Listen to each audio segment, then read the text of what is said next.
When it comes to ordering a timing belt or a timing belt kit, there are a lot of choices.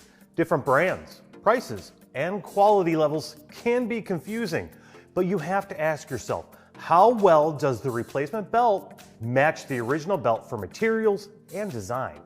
Let's talk materials. Most modern timing belts are not made of old school natural rubber. These are complex synthetic materials. Older belts can be made of neoprene. This material is strong and can last a long time under the hood. Some late model timing belts can be made of hydrogenated nitrile rubber, or HNBR. This material has allowed some OEMs to push replacement intervals past 90,000 miles. Don't forget the structural elements in the backing of the belt. These can include engineered fabrics made of advanced materials. The materials can determine how well the belt resists heat cycles and distortion during the service interval. The design of the teeth of the belt can vary in more than pitch, depth, and width. The teeth can be trapezoidal, curvilinear, or other unique profiles.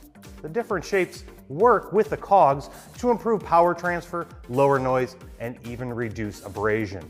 The profiles are not interchangeable. If a replacement belt does not have the same profile, the engine can jump timing and fail prematurely.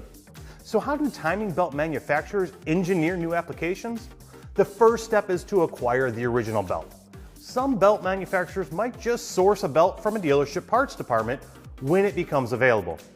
Other belt manufacturers will acquire the entire vehicle, so not only the belt can be engineered, but also the pulleys and tensioners.